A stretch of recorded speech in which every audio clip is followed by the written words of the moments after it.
todos nós somos capazes de interpretar e de usar máscaras. Mas raros são aqueles que conseguem atribuir vida às máscaras que usam para trabalhar. A profissão do ator começa pela sua capacidade de amar.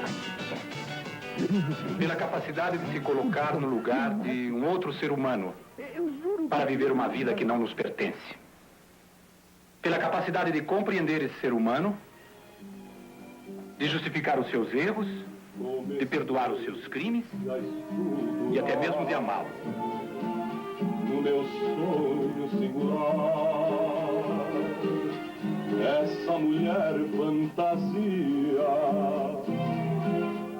Atenção, tropa. Sentido. Procurando descobrir um pecado mortal onde não existe sequer vestígio de maldade. Meu querido Fernando, por sua dedicação à nossa casa e pelo seu notório tino para a administração, resolvi nomeá-lo presidente do Banco do Brasil. Eu amo os atores que sabem que a única recompensa que podem ter não é o dinheiro, não são os aplausos. É a esperança de poder rir todos os risos e chorar todos os prantos. Pois é. No estado em que está, o espigão não vale mais nada. E você é culpada, você, com essa sua mania de grandeza. Compareceu o denunciado Sebastião José Naves, que se achava livre de ferros e sem coação de espécie alguma, ao qual fez o meritíssimo juiz as seguintes perguntas. Tem o denunciado algo a alegar a bem de sua defesa? Não. Não.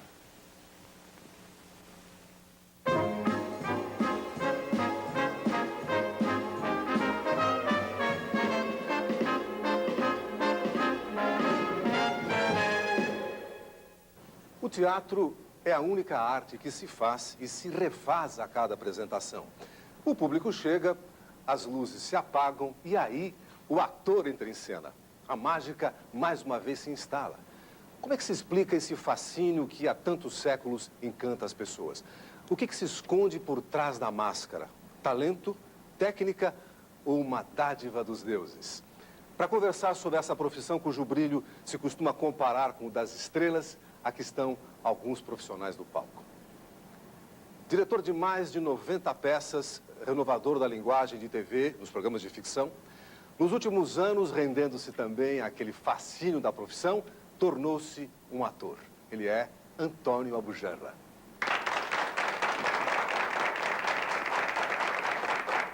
Ela se formou como atriz na Escola de Arte Dramática de São Paulo. Depois, tornou-se autora de teatro e de televisão. E é uma diretora de grandes sucessos, responsável por esse verdadeiro triunfo de bilheteria que é Almanac Brasil. Falamos de Noemi Marinho.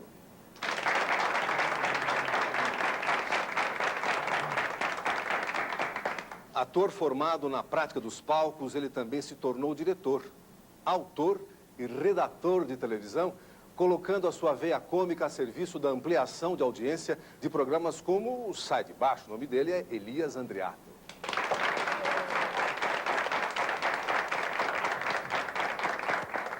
Ela já foi crítica de teatro e depois passou para o outro lado, tornando-se diretora. Em seguida foi para a Ópera de Paris estudar direção de ópera com o Bob Wilson e o Dario Fo. E recentemente estreou como diretora de ópera em Moscou. Vivian Lando. E agora, para falar do ofício de ator, um profissional que já atuou em mais de 43 espetáculos e escreveu 7 peças. Todos nós sabemos que a maioria do público se lembra mesmo de quem faz novela. Mas o nosso convidado é um ator que não depende da televisão. Estamos falando de Juca de Oliveira.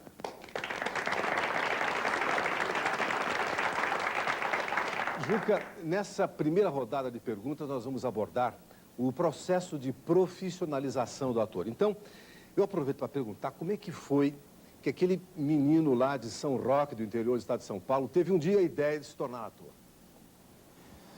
Bom, eu comecei no Teatro Amador em Mairinque, que é um distrito de São Roque. O professor Alfredo Bertolini, um velho amigo, há muitos anos atrás, por volta de 53, 52, me convidou para fazer Cala a Boca e Teuvina,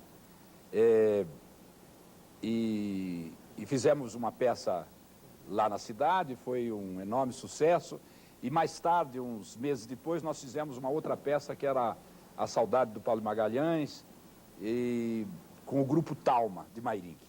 Claro que aí eu achei interessante fazer teatro, eu era um menino caipira do interior, vim para São Paulo para estudar e estava confuso se fazia engenharia, medicina, advocacia, como todo jovem brasileiro, né? As únicas profissões disponíveis eram essas. E um colega meu do banco, eu trabalhava no banco nessa altura e morava em pensão aqui em São Paulo, me convidou para fazer um teste vocacional, o Aldo Slikta, um lituano. Um teste vocacional no IDORT, para descobrir se faria engenharia, medicina ou advocacia. E, curiosamente, no teste vocacional, entre outras coisas, que eu deveria fazer direito, o teste revelava também que eu devia fazer teatro. Isso é uma surpresa para o menino do interior, caipira.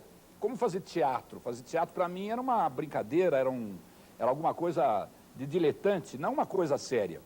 Mas eu fiquei preocupado com isso e acabei procurando como fazer teatro. Eu entrei para a faculdade de Direito, mas a dificuldade era fazer teatro. Como fazer teatro? Um dia eu abro o jornal e lá no anúncio está escrito: Grupo dos Jovens procura ator. Eu procurei no teatro, era o Colégio Porto Seguro, e eles procuravam atores para fazer uma peça que era Via Sacra Dom Rigueon. E lá que eu encontrei a Nilcedes Brito, que era uma moça lindíssima, e que eu não sabia que posteriormente seria a Glória Menezes de hoje, essa tão querida colega. Estava lá Maria Célia Camargo, Laerte Morrone. Eu fiz um teste a partir de uma leitura de um trecho do Henrique IV, do Pirandello, que eu mesmo acabei traduzindo. Eles gostaram, eu entrei e descobri que havia uma diretora, a nossa diretora, a Cândida Teixeira, era também professora da Escola de Arte Dramática. Aí o caipira descobriu o quê? Que existia uma escola para atores. Nunca podia supor que os atores poderiam estudar para se tornarem atores. Acabei fazendo vestibular e entrei para a Escola de Arte Dramática, e daí é que começou a surgir o Juca de Oliveira. Tudo bem. Incríveis revelações. Juca de Oliveira foi levado ao teatro por um teste vocacional e conseguiu seu primeiro trabalho num anúncio de jornal. Antônio Abujanra, a sua pergunta. Juca, é bom ter você na frente, porque a gente fica diante de um ator internacional. A pergunta é a seguinte: escola, a gente tem que esquecer, a gente tem que fazer. No Brasil de hoje, para que escola de dramática? Quem é que são os professores dessa escola? Eu tenho a seguinte visão: eu acho que, se puder fazer escola, deve-se fazer escola, né? E, sobretudo, uma escola boa, como era a nossa. A Escola de Arte Dramática era excepcional, né? Nós tínhamos os melhores professores, da Vessa, Boal, o Alfredo Mesquita, o Pedro Balas, eram os melhores professores que nós tínhamos no Brasil, estavam na Escola de Arte Dramática, né? O Roberto Freire, né? Era uma coisa excepcional. E, além disso, a escola, na direção do professor Alfredo Mesquita, também estimulava a criação não só no que dizia respeito ao currículo da escola, mas estimulava que você também fosse além, né? Por exemplo, nós usávamos a escola, nós estudávamos das 7 da noite à meia-noite, todos os dias. Mas aos sábados e domingos nós íamos para a escola às 7 da manhã. Pedíamos a chave, abríamos a escola 7, 8 horas da manhã e passávamos o dia todo fazendo coisas. Lá, por exemplo, nós fizemos também, na Escola de Dramática, o primeiro seminário de dramaturgia, depois do seminário de dramaturgia do Teatro de Arena, que acabou culminando na Escola de Dramaturgia, na Escola de Dramaturgia da própria faculdade, da Universidade de São Paulo. E o próprio doutor Alfredo Mesquita, estimulado por essa experiência espontânea dos atores, que espontaneamente passaram a estudar dramaturgia, ele acabou fazendo o curso de dramaturgia. E a escola discutia temas que nós não teríamos nenhuma chance de discutir. Veja você, se hoje é complicado você chegar...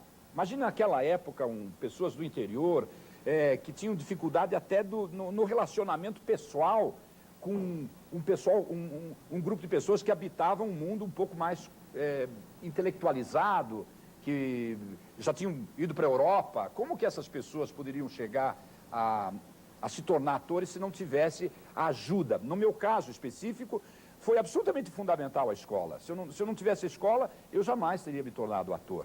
O meu conselho é sempre que o ator faça a escola de arte dramática. Por que fazer uma escola de arte dramática?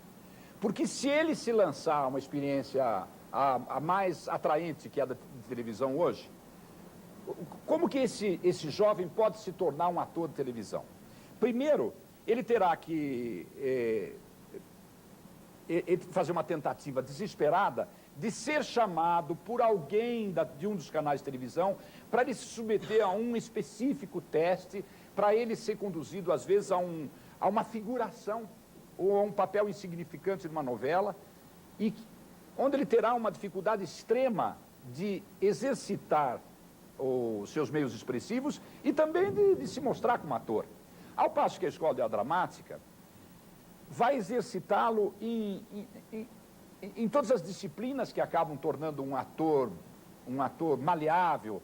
Ele estudará a psicologia do ator, a história do teatro, interpretação. Se for problema, escolas que têm um currículo perfeito, ginástica, rítmica, esgrima, enfim, tudo que é necessário para se tornar um ator. Infelizmente, no Brasil não tem uma escola total, como tem nos Estados Unidos, na Inglaterra, porque o ideal seria que ele aprendesse também a dançar, que ele aprendesse também a cantar, para que ele saísse completo, que ele podia fazer qualquer tipo de espetáculo, como é o caso do ator americano e o ator europeu. Mas, em todo caso, nós temos uma escola que ensina parcialmente, mas ensina melhor do que ele pode aprender no corredor da televisão. Porque no corredor da televisão ele pode, inclusive, se perder, porque se ele tiver a má sorte de fazer um papel pequeno e não gostarem dele, está na rua. Juca, a gente estava falando de formação de ator, mas independente de se formar por uma escola ou experimentar mesmo nos palcos, existe em geral um momento em que o próprio ator passa a se considerar um ator, não mais um estudante de teatro ou um iniciante. É um momento que alguma coisa te diz que você é um ator. Você tem memória desse momento? Você poderia localizar alguma coisa? Eu tenho, Noemi, bem clara essa lembrança. E foi exatamente no exame público da Escola de Arte Dramática. Nós fazíamos o exame público no Teatro Maria de la Costa, numa direção da Aide Bittencourt, de uma peça do Almeida Garrett, Frei Luiz de Souza. Eu fazia uma personagem, Araci Balabaninha, que era minha colega, fazia a Duquesa, e nós tínhamos algumas cenas, e numa das cenas que eu fazia, quando eu saí de cena, eu tive a exata sensação de que eu poderia fazer aquilo. Foi a coisa mais comovente da minha vida, né? Fiquei comovidíssimo, porque eu saí numa euforia tão grande, e eu falei, eu acho que posso, sabe? Eu tinha a sensação de que eu poderia fazer aquele trabalho, não de uma forma diletante, eu era um estudante, mas agora eu sentia que eu podia fazer. Isso acabou se materializando de uma forma tão interessante, que o Flávio Rangel, que não está conosco, e a gente tem grande saudade dele, estava assistindo o exame, e quando terminou o exame, ele foi ao camarim e me convidou para trabalhar profissionalmente na Semente do Guarnieri para fazer um papel. E para mim foi vital. Daquele momento em diante, nada mais me interessou a não ser o teatro. Eu sempre coloquei o teatro como prioridade absoluta na minha vida, sobre quase tudo, sabe? Eu coloco o teatro acima de quase todas as coisas. E as pessoas até acham, mas será? Você não é excessivamente... Eu falei, não, é que as outras coisas eu posso perder, mas eu não posso perder o teatro. Porque se eu perco o teatro, eu morro. Mas então, minha gente, você é muito bom ter essa sensação, agora eu sou um ator. Mas é melhor ainda quando alguém de fora consagra e assina embaixo. Vivian. Juca, no começo da tua carreira, houve momentos em que você se arrependeu? Se houve, quais foram os momentos? Ou seja, que você falou, eu devia ser advogado mesmo. Olha, Vivian, em nenhum momento da minha carreira eu me arrependi, sabe? Em nenhum momento. Eu sempre, depois que eu decidi, depois desse momento que eu respondi a Noemi, eu tive tanta certeza que eu queria ser ator e me senti tão feliz, né? E tão altamente recompensado, sabe? Pelos deuses do teatro, essas benesses, que eles jogam as cestas imensas sobre a gente, A gente que se dedica com grande obstinação, quando você aprende que quanto mais você faz, mais você recebe, quanto menos expectativa você tem de receber, mais você recebe, você fica cada vez mais apaixonado. Eu não tive em nenhum momento, nenhum momento, eu disse assim, eu gostaria de ser outra coisa, eu não queria ser sempre teatro. Eu tenho um pouco inveja só do Pavarotti, que ele canta tão bonito, às vezes assim, puxa, se eu fosse o Pavarotti, mas imediatamente eu esqueço e falo assim, não, tá bom, sendo ser o Juca mesmo. E o aprendizado, eu acho que eu aprendi muito na escola dramática, tive sorte inacreditável, né? Porque eu aprendi muito na escola dramática, depois aprendi muito no TBC, com Guarneri, com Flávio Rangel, que tinha um tipo de trabalho, aprendi muito no Teatro de Arena com Boal, né? Com José Renato, com Guarneri, com Paulo José, com Flávio Império, aprendi muito com Antônio Abujanra, né? Um fantástico diretor, e eu tive a possibilidade de aprender coisas com essas pessoas, né? Aprendi com José Renato Pécora, que fundou o Teatro de Arena, aprendi com Osmar Ulisses Cruz, com Bibi Ferreira, e aprendi com pessoas, com Fauzi Arap, aprendi muito com todo mundo, né? Aprendi com Elias, vendo Elias representar. A gente, de vez em quando, tem uma sorte incrível, né? Você falou, Nilson. Todo mundo desconfia da gente. Porquinho! Vamos! Dá um tiro nele! Fogo!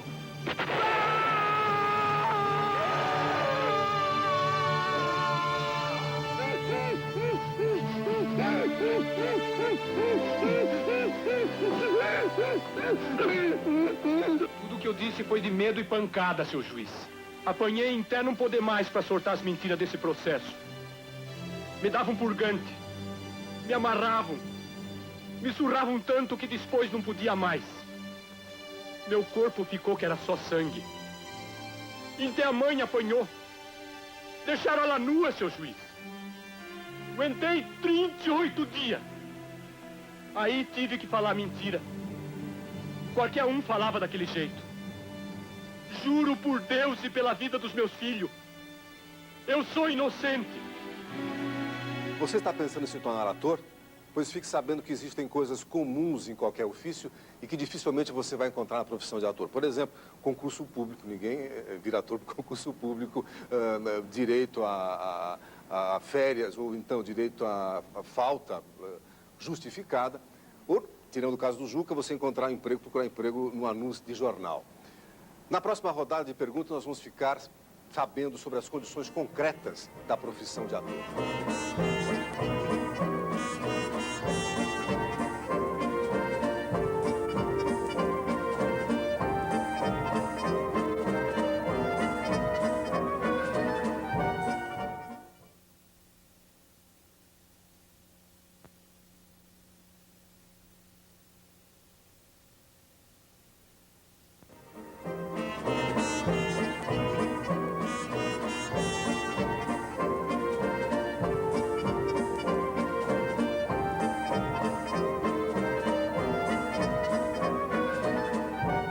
Juca, você que foi presidente do Sindicato dos Artistas e Técnicos entre 68 e 78, aquela época brava, como é que as coisas de lá para cá evoluíram em termos de mercado de trabalho, condições de emprego, legislação, essas coisas todas?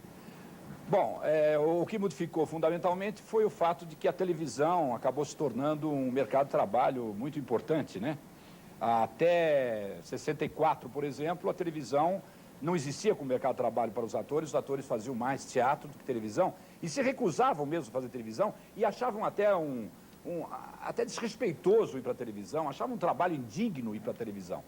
E houve essa modificação, isso é uma coisa nova. A televisão, como nós a conhecemos hoje, através das telenovelas, é uma coisa muito recente no Brasil, né?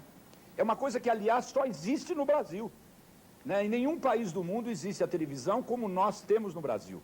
Existe, claro, telenovela dos Estados Unidos, telenovela até em Cuba, que inventou a telenovela, no México, mas é diferente. O Brasil é uma coisa que ela aparece no horário nobre, ela é muito importante, às vezes existem ministros do tribunal discutem a telenovela, ministros da cultura discutem a telenovela, secretários de cultura, o destino de Odete Reutemann.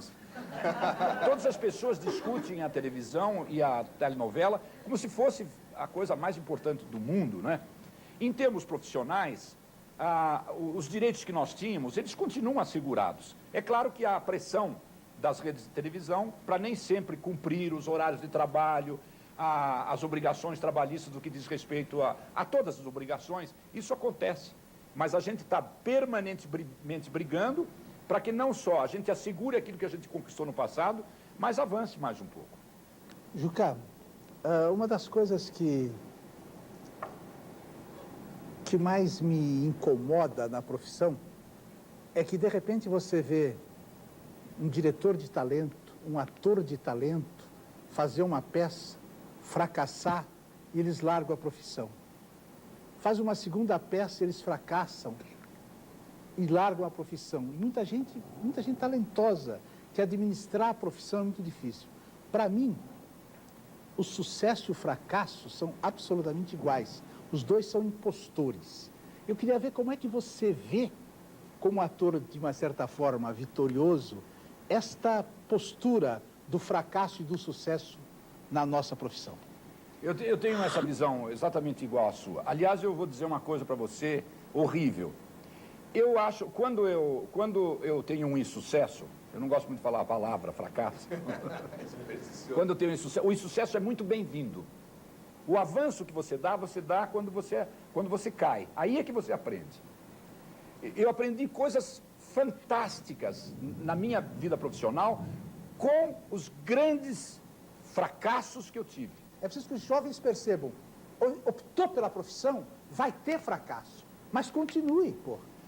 Às vezes, a nossa profissão é algo tão estimulante e tão apaixonante que quantas atrizes, quantas colegas nós conhecemos que dizem assim, meu Deus do céu, eu ia ficar grávida agora, mas eu não posso porque eu estou numa peça absolutamente sensacional então esse projeto do filho, as pessoas programam os filhos na nossa profissão porque a profissão é, em última análise, o grande casamento, né? Eu acho muito difícil uma grande estrela e uma grande dona de casa, né? Acho difícil, acho complicado. Né? A mulher que é extremamente carinhosa e faz a comidinha do marido e faz a fedra de uma maneira fantástica. Para mim não combina muito. Eu acho que quando você é atriz, você é atriz.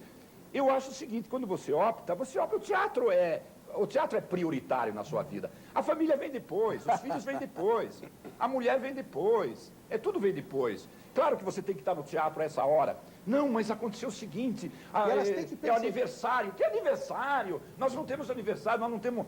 O nosso sábado e domingo é segunda e terça, meu Deus do céu. Isso não quer dizer que a gente não as ame. Não, tá certo. Ama apaixonadamente. E ama justamente porque nos compreende e viabiliza o nosso trabalho através da compreensão. O ator se casa com a profissão e essa profissão tem sempre sucesso e fracasso acumulados da mesma moeda. Noemi? Quando você saiu da EAD e ingressou no mercado, devia ser um panorama diferente do que um aluno recém-saído de uma escola encontra. Você consegue ver pontos de semelhança interessantes ou diferenças, principalmente, talvez? Sabe o que eu acho? Eu acho que o estudante que sai da escola hoje, ele tem uma vantagem. Se ele tiver um exame público, ele tem a possibilidade de ser visto fazendo o espetáculo. É muito melhor ele ser visto por esses caçadores de talentos ou pessoas que têm contato com os diretores da televisão, as meninas, os meninos. Ele sendo visto, ele pode ser encaminhado de uma forma profissional, porque ele já tem um registro profissional, ele não precisa ficar à mercê. Eu, por exemplo, acho, já que nós falamos na escola, eu acho que para o desenvolvimento do talento não há necessidade de escola. Cacilda e Grande Otelo e Dercy Gonçalves não fizeram escola. Eu também sou contra o corporativismo, que só as pessoas que fizeram escola devem trabalhar, eu sou contra. Eu acho que todas as pessoas têm o direito. Os modelos, as pessoas que brigam com os... porque as meninas são lindas na televisão, esses garotos que não sabem nada, e como é que eles ficam tomando o lugar dos atores da televisão. Isto é corporativismo, isto é horrível, isso não faz parte do sentimento dos atores. O artista, ele não tem preconceito, ele é generoso, ele não pode ter esse sentimento, porque você achar que só aqueles que fizeram escola e que os atores não podem fazer, é que você está assegurando que só eu posso fazer. Só eu que tenho o direito de fazer a televisão, os outros não. Isto é horroroso. Elias Andreato. Juca, é uma questão muito delicada para todos os trabalhadores, não só os artistas e técnicos em espetáculos. A questão da aposentadoria. É difícil falar sobre isso, isso te mobiliza, isso é uma coisa que você pensa, que você leva em consideração na sua trajetória. É uma preocupação isso? Eu acho que essa preocupação, como você muito bem disse, é a preocupação de todo o povo brasileiro. Os atores também têm essa preocupação, né? Agora houve uma reforma previdenciária e estamos partindo para uma previdência única que elimina aquele odioso privilégio de alguns setores da população que tinham salários de 10, 15, 20, 30, 50 mil reais, enquanto a esmagadora maioria da população vive no limite do salário mínimo. Inclusive os atores, que não tem nenhum ator tem aposentadoria especial. Havia inclusive dificuldade de você provar que você era... O Procópio Ferreira, muito bem lembrado pelo Abujamra aqui, teve uma dificuldade grande de provar que ele era ator para ele se aposentar. O maior ator da sua geração, um dos maiores atores de todos os tempos desse país, teve dificuldade de fazer prova de que... Eu acho que agora, com a Previdência Única, com a reforma, a tendência é melhorar esse aspecto. Mas os atores têm que se precaver. Eu acho que a tendência de nós assinarmos notas fiscais, ou seja, de nós nos constituirmos em empresas para estabelecermos contrato de trabalho com as redes de televisão, com o teatro, é sempre uma alternativa perigosa, porque nos alija do processo da Previdência. Porque a empresa não se responsabiliza pela parte dela como empregadora e o próprio ator, você acha que ele espontaneamente vai fazer a sua previdência social? Isso é difícil, tem que se pensar muito nisso. E eu acho que a previdência privada, eu particularmente aconselho que quem possa optar para a formação, um pecúliozinho para assegurar o futuro, é importante, porque nós atores trabalhamos até o final da nossa vida, mas o salário é proporcional à idade. À medida que você vai envelhecendo, o salário vai caindo, né? Ô, Juca, na questão dos horários, existe um consenso que o trabalho criativo não pode ter limites estabelecidos. Então, se você está encontrando seu personagem no ensaio à meia-noite, você tem que ir até a 1 da manhã e tal. Como é que se resolve isso, que é uma coisa que tem criado bastante conflito entre atores, diretores, produção, enfim, né? Como é que você tem lidado com isso ao longo da sua carreira? Bom, no caso do teatro, dificilmente há conflito nesse setor, né? As pessoas estão envolvidas no processo de criação e quando as pessoas estão envolvidas no processo de criação, elas começam a urrar desesperadamente para o ensaio continuar. É muito difícil um ator que tenha um temperamento de um funcionário público que chega assim no cartão, às 6 horas, às 8, às meio-dia vai embora. Difícil, né? O horário de trabalho é bom quando se trata de trabalho para grande empresa, quer dizer, você vai trabalhar numa rede de televisão e tem gravação de cenas, né? Gravação de telenovelas, e os meios de fixação da imagem, eles são cada vez mais sofisticados, grava-se mais em menos tempo, né? Antigamente se gravava uma novela direto, começava o capítulo na página 1 e até a página 35. Hoje não, grava-se 60 cenas da casa de Luiz. Então, 80 cenas na casa do sacristão. Isto faz com que o ator, às vezes, se grave uma enormidade de cenas e o processo de fixação, da memorização, são os mesmos, desde a Grécia Antiga até hoje. E o processo da fixação da imagem acompanha a evolução tecnológica, cada vez se fixa mais. Então, é necessário estabelecer com rigor o horário de trabalho para que você não entre num processo de estafa, porque o trabalho mais estafante é a memorização do texto. Talvez o trabalho mais difícil e mais penoso e mais inútil, muito mais inútil do que carpir café, por exemplo, é memorizar o texto, porque ele não serve para absolutamente nada. Você ocupa o tempo enorme da sua vida, não deixa um resíduo. Depois de uma semana você não se lembra de uma palavra. É horrível. Muito bem. Graças a Deus inventaram as talhas e o teleprompter. Então, nós temos aqui uma estudante de teatro que é, como o Juca foi, advogada. Eu gostaria de saber em que categoria de trabalhador se enquadra o ator, se isso está bem definido na legislação para que a CLT possa proteger. Está absolutamente definido, sim. Nós definimos isso em 1978, nós definimos houve a definição profissional. Até então, o artista não estava enquadrado sindicalmente. Hoje, não. Você estabelece com o empregador um contrato normal de trabalho. Né? É o contrato normal. É claro que uma peça de teatro não dura a vida toda. Isso é uma condição específica do próprio teatro. A peça, ela dura o tempo da peça. Você é contratada, por exemplo, para fazer o papel da Fedra pelo Abujanra, dura o tempo da exibição da Fedra.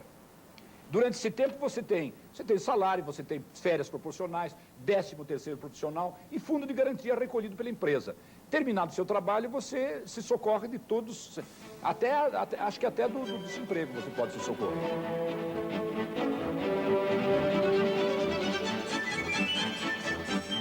Você grita muito. Você grita que ama, você grita que odeia, você grita perdão. Mas você faz tanto movimento que você não me dá tempo de te ver por dentro. Me dá sua mão. Basta, teu pai! Em casa, meu senhor! Onde estão teus amantes? Na plateia! Peraí! Não era isso que vocês tinham combinado, não. O que você pretende com essa palhaçada? Que é isso, professor? Tá tudo aí. A Verônica é que tá fingindo. O senhor não disse que a gente tinha que atingir uma experiência contemporânea? Ah, essa que é a experiência contemporânea de vocês? Não importa de que nome você chame. Essa é a nossa posição diante de teatro. Ah, deixa de ser ingênua, menina. O que é isso? Só porque você bota o seio de fora e insinua uma relaçãozinha sexual ao nível do jardim da infância, o que é que você pensa? Que você vai escandalizar a sociedade? Que você vai abalar a estrutura da sociedade? É isso? Ah, não, olha como é que você tá irritadinho. Ah, você não aprendeu nada, ouviu, Sara Bernard? E vocês dois não passam de dois moleques exibicionistas, sem nenhuma ideia na cabeça, é isso que vocês são? Que é isso, professor? Assim também não, né? Quem é que tá interessado na tua autobiografia, menina? O que eu fiz aqui um ano? Literatice. E ninguém tá fazendo as coisas pra você, não. Porque todo mundo sabe que você é uma pessoa que olha, mas não vê. Você é um quadrado. Ah, não, eu sou quadrado, eu tô errado, você que tá certa. Sem projeto, sem nenhuma ideia na cabeça, não é isso? Ideia! Nós estamos preocupados com nossas emoções. Deixa de falar besteira. Sabe o que você é? Você é uma moralista. Você é uma puritanazinha, pequeno burguesa, metida contestadora, é isso que você é. Chega! Nossa próxima rodada tem como tema o fazer teatral, ou seja, a técnica, o estilo, o modo de realizar. Eu me tornei amigo pessoal do Juca numa academia de ginástica, onde ele se esforçava bravamente para entrar em forma. Durou algumas semanas e de repente o Juca sumiu. Deve ter perdido a paciência de ficar em cima daquelas máquinas, daquelas coisas todas. Porque o ginasta, de fato, precisa passar horas naquelas máquinas de tortura, assim como o músico tem que ficar agarrado no instrumento, praticando sem parar, sozinho, concentrado. Juca, qual é o grau e a intensidade do esforço que o ator tem que fazer para treinar a sua habilidade? Eu acho que ele tem que fazer permanentemente. Ele não pode parar. Essa que é a diferença fundamental entre aquele que faz teatro e aquele que faz outro tipo de trabalho qualquer na televisão, no cinema. O seu instrumento expressivo ele tem que estar afinado. E para estar afinado, você tem que fazer permanentemente. Existe uma tragédia hoje para o ator, que é, por exemplo, começar na quinta. Nós fazíamos teatro segunda, terça, quarta, quinta, sexta, sábado, domingo. Tinha um dia de folga, às vezes, durante um período enorme não tinha um dia de folga. Mas um dia de folga é bom.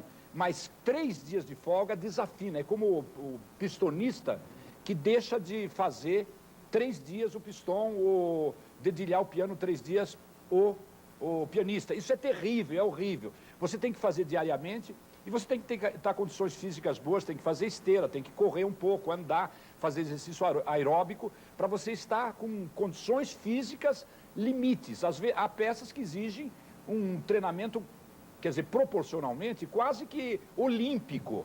Há peças terrivelmente complicadas de se fazer. O Elias mesmo, às vezes, eu assisti, por exemplo, a peça que ele fez do pintor, o Van Gogh, que era um tour de force para um enorme atleta, né? E isto acontece em todas as peças. Então você tem que estar em forma, tem que exercitar permanentemente e tem que fazer sempre teatro, se possível, todos os dias, com exceção de segunda-feira. Uma curiosidade que a gente sempre tem é como que o ator, uma vez que ele cria o personagem, que ele, vamos dizer, estreia o espetáculo, como é que é feita essa manutenção? O que a gente procura fazer é um ator policiar o outro. A Bibi tem uma frase linda, ela diz assim: o que fez sucesso foi o espetáculo da estreia. Para não modificar e não apodrecer ao longo da carreira, para o ator não ser atraído pelo riso da plateia, começar a ficar elástico, ficar aquela plastra. O que fez sucesso foi o espetáculo da estreia.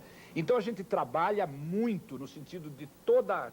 Quando nós chegamos quinta-feira, a gente chega às 6 horas, dá uma passada na peça toda, discute-se e diariamente se discute o espetáculo o tempo todo. Porque, sabe por que tem que ser feito isso? Porque nós vivemos... Eu vivo do teatro. Se eu não tiver a resposta do público, eu não como. Eu não tenho outra profissão, só tenho essa. E vivo do teatro, eu não vivo da televisão, eu vivo do teatro vivo. O teatro é vivo. Elias? As pessoas também ficam muito impressionadas com a nossa rotina, né? Fazer a mesma coisa todo dia. Então, eu queria que você falasse essa rotina que não é uma rotina.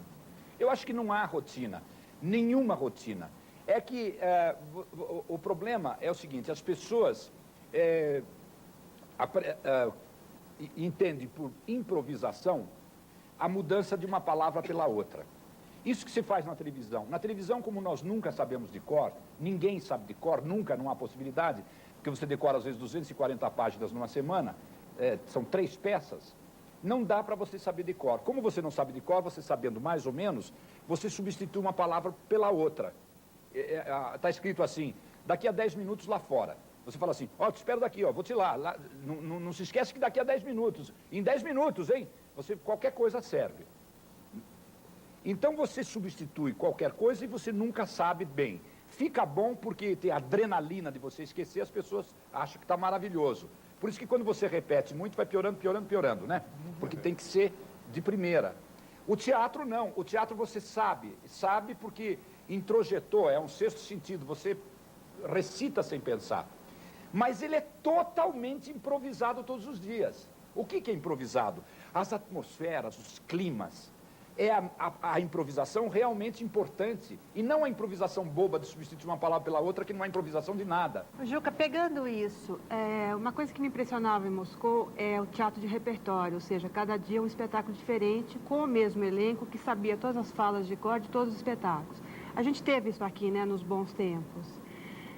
Eu acho que isso é uma coisa que muda a história da rotina completamente e muda o treinamento do ator. Você viveu isso em alguma época?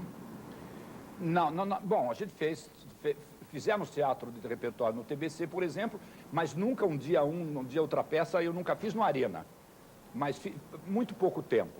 Isso é realmente fantástico, né? Você fazer o teatro de repertório, você mudar numa semana 3 peças, é fantástico. Isso é um exercício alucinante para o ator, né? É uma coisa maravilhosa. Agora, não tendo esse tipo de trabalho, é por isso que o teatro é fantástico. Mesmo uma peça que você faça sempre a mesma coisa, você produz uma ausência total de rotina todos os dias, justamente pela improvisação e pelo clima. Você vai aprendendo. Você nunca sabe direito, não é verdade? Você pode fazer uma peça durante 5 anos e você... hoje que eu descobri, você vai descobrindo aos poucos, né? Como é para um ator, sonhou em ser um grande ator, que estudou, tem que lidar com a produção, tem que produzir aquilo que ele deseja realizar, concretizar os seus sonhos. Como é essa dificuldade? Isso é uma dificuldade que ela vai deixando de ser dificuldade na medida que ela se torna cada vez mais uma realidade nossa, né? Por exemplo, o produtor,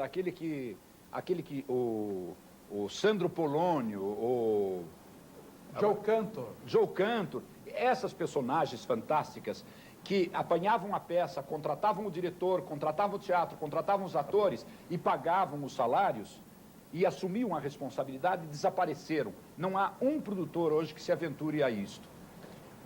Quem é que tem que fazer isso? Os atores. Os atores têm que se empresar, se cooperativar e eles próprios produzirem. Na medida que eles fazem isso, você veja que todos nós fazemos, até as mulheres fazem até mais do que nós, todas as nossas colegas fazem. Eva Vilma e Diniz Fato já fazia, e Renata Sorrá, e Marieta Severo, e todas elas fazem isso.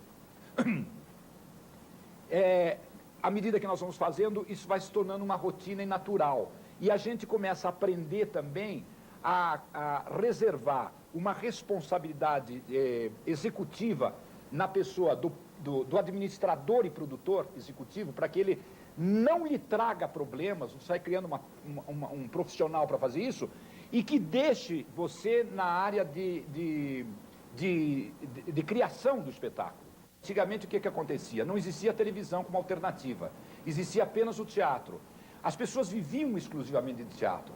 À medida que as pessoas passaram a viver da televisão, e os principais atores, os mais importantes, passaram também a fazer televisão, as pretensões financeiras dos atores aumentaram muito. Então, o produtor, quando ele vai contratar, vamos supor, ele vai fazer uma peça, contrata... você sempre parte da primeira opção.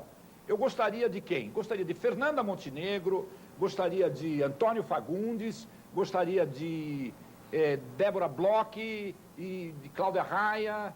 E você tem uma pretensão dos que estão aí na mídia, que são esses vão cobrar e falar assim, eu quero 20%, o outro quer 20%, o outro quer 20%, 20%, e 5 já dá 100%. Só se tiver subsídio, porque de 100 só tira 100. Então, como é impossível, só pode ser feito se eles se cooperativarem. Por exemplo, a comédia, como é que é a história da comédia que foi feita pela Débora, pelo Pedro Cardoso. Se reuniram... 5 vezes comédia. 5 vezes comédia. E fizeram uma cooperativa. Cada um ganha o que sobra, eles dividem igualmente. Agora, para ter um produtor que vai contratar os atores, o que sobra para ele? Ele paga 25% ou 25% do teatro, paga 10% do desbate, paga a administração de todos os funcionários, a luz e tudo, e ainda paga uma percentagem para cada um dos intérpretes que vão fazer. Ele, como produtor, botou dinheiro, quando ele vai fazer as contas, não sobrou nem um tostão para ele. Ele desapareceu.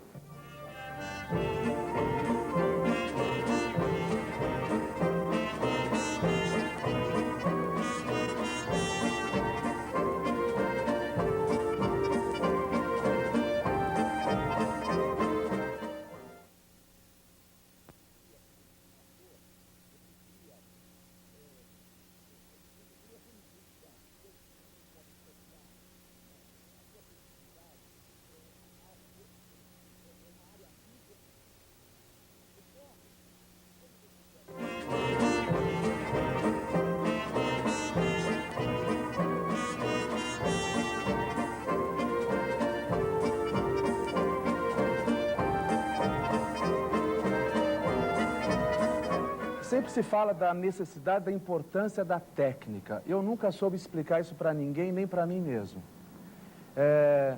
Queria que você tentasse explicar para mim e para todos, assim, o que é a técnica para você, um grande ator? Quando você cria como ator, você cria por intuição, por coisas que você não pode tocar, né? A sua sensibilidade é uma área inconsciente. Ocorre que quando você pega o material é concreto, isso é um microcosmo, são 90 páginas, onde há informações a respeito da criatura que você vai encarnar, quantos anos ela tem, quais são as suas predileções, o que ela gosta, o que ela diz gostar, de quem ela gosta, de quem ela diz que gosta, enfim, são coisas complexas. E essas coisas complexas, elas têm que ser estudadas concretamente. Então, uma coisa que o Stanislavski me ensinou muito, eu acho, por exemplo, do ponto de vista técnico, eu acho que a análise psicológica da personagem, o estudo principalmente do Stanislavski, uma coisa extremamente rica e necessária. Lendo tudo a respeito de interpretação, mesmo coisas muito modernas, como No Acting, Please, que é o último livro que se publicou sobre esse tema, já sobre Stanislavski, a gente sempre chega à conclusão que o Stanislavski não foi revogado. Mesmo quando você tentava fazer o afastamento brechtiano, mesmo quando eu assisti o Berlin Ensemble várias vezes em Berlim Oriental, o Joaquim, aquele fantástico ator fazendo o Coriolano, assistia a Helena Weigel fazendo A Mãe Coragem, você sempre percebe que o Stanislavski está presente.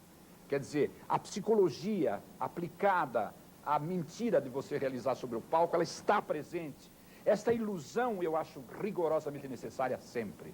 Então existe uma magia e, portanto, existe a necessidade de uma vivência extrema em função disso, para que as pessoas comunguem com você, é um ato de comunhão. Então a técnica, a meu ver, significa a possibilidade de você fazer, na prática, fazer com que esta fantasia, este voo, se materialize e torne verdade, para que você se dê ao público e o público se dê a você. Enfim, que se estabeleça o ato da magia. Quero discordar inteiramente da postura do Juca de Oliveira em relação à técnica. Por isso é que talvez o ser diretor me incomode muito hoje, depois de ter dirigido tantas peças, 48 anos de profissão.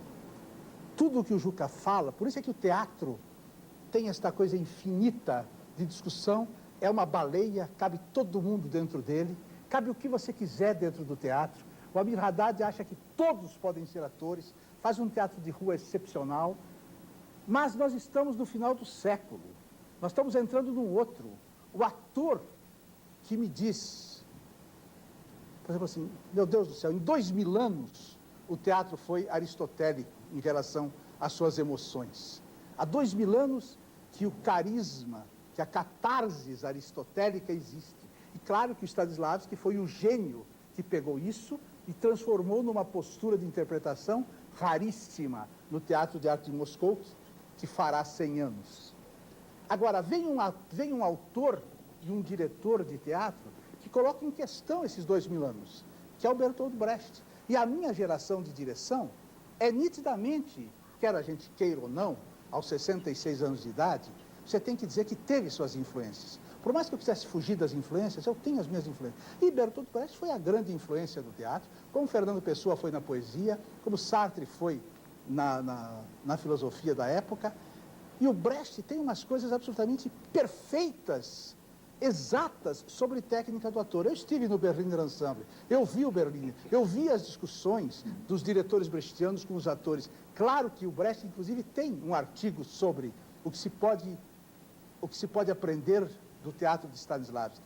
Mas toda essa questão de magia, de mágica, para mim o teatro hoje, o ator hoje, tem que ser o ator científico, o ator de fim de século. Eu tenho que saber tudo o que eu estou fazendo. A minha magia é eu estar claro no que eu estou fazendo e não surpresas. Eu não quero surpresas, eu quero a evidência do meu fato teatral. Então isso que você fala, eu acho bonito, mas eu acho que todos falam isso como uma fuga. Você não pode ter essa... Quando você faz um gestual teu, eu sinto que nesse gestual tem um estofo de escola, tem um estofo da sua cabeça, tem uma postura, entende, de inteligência, que é nitidamente colocada como um ator do fim de século. Agora, dizer que essa magia, essas coisas, isso não me interessa. Então estamos diante do conflito. Juca de Oliveira é Stanislavski, Abu Janra é Brecht. E aí, Juca? Não, claro que eu adoro Brecht, eu já representei Brecht algumas vezes. E estudamos muito Brecht, no Teatro de Arena nós fazíamos isso sempre. Eu acho que o Stanislavski é um dos autores menos conhecidos, sabe? As pessoas discutem Stanislavski, mas não leram o Stanislavski. O Stanislavski, houve um defeito, por exemplo, que atingiu não só o Brasil, evidentemente, atingiu os Estados Unidos também. O Actos Studio discute o Stanislavski, mas durante toda a discussão do Strasberg, o Strasberg discutia o Stanislavski a partir da preparação do ator, que era um livro.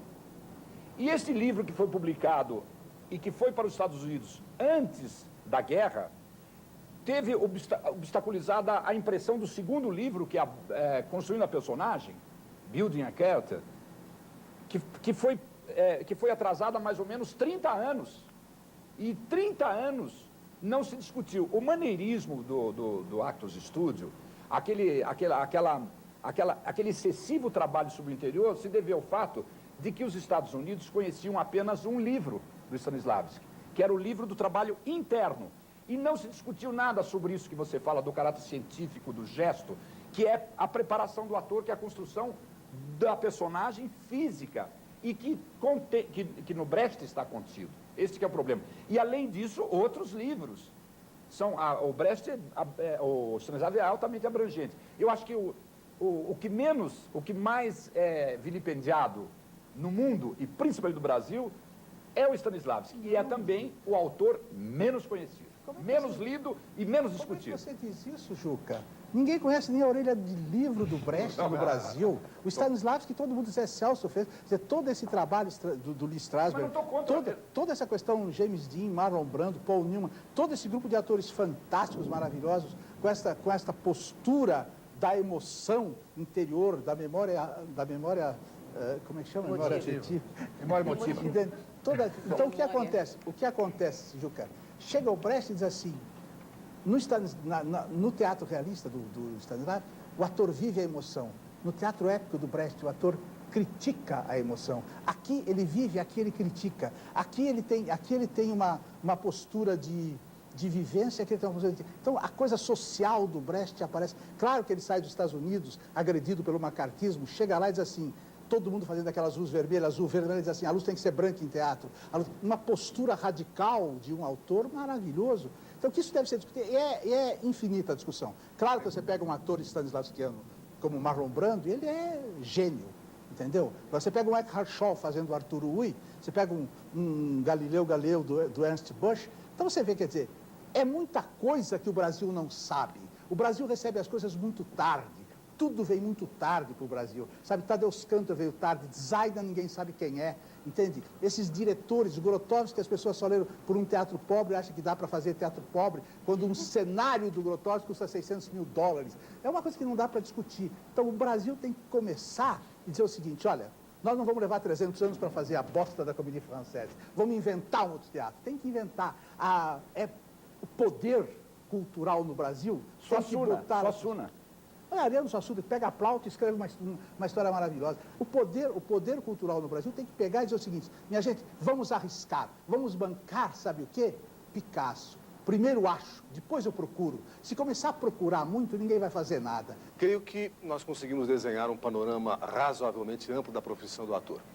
Todos nós aprendemos muito com o que foi dito aqui, e por isso nós queremos agradecer a presença dessa plateia tão simpática, dos nossos entrevistadores, o Abujanra, Noemi, o Elias, a Vívia, e do nosso querido e respeitado Juca de Oliveira. Vamos bater uma palminha.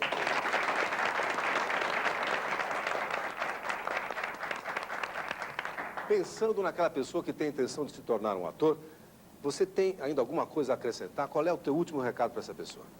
Eu acho que eu sempre...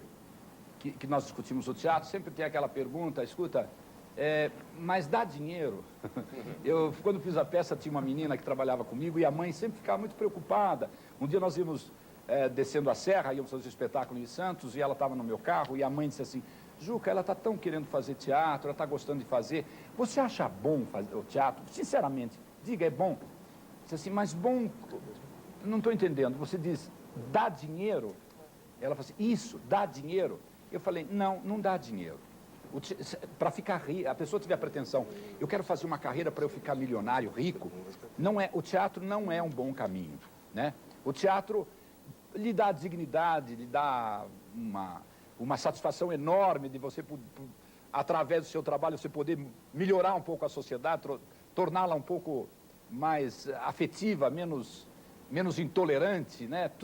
Se você conseguir um pouco disso, já é tão maravilhoso você poder representar para uma velhinha na primeira fila e, através dessa velhinha, você transmitir um afeto imenso àquelas pessoas que estão ali e, de repente, elas modificarem com a compreensão e com o riso e você ter a presunção de modificá-las um pouco, isto é a grande recompensa. E se você fizer com grande dignidade, você vai viver, evidentemente. O teatro... Eu trabalho no teatro e conheço um monte de pessoas que atuam no teatro e vivemos bem. Eu tenho meu carro, eu tenho meu apartamento, eu tenho minha filha, tenho a presunção de ter uma grande dignidade, nunca precisei fazer nada de errado na minha vida, nem fazer nenhum tipo de concessão, graças ao teatro. E como eu consegui, e muitos colegas conseguiram, você também pode conseguir, claro. Muito bem.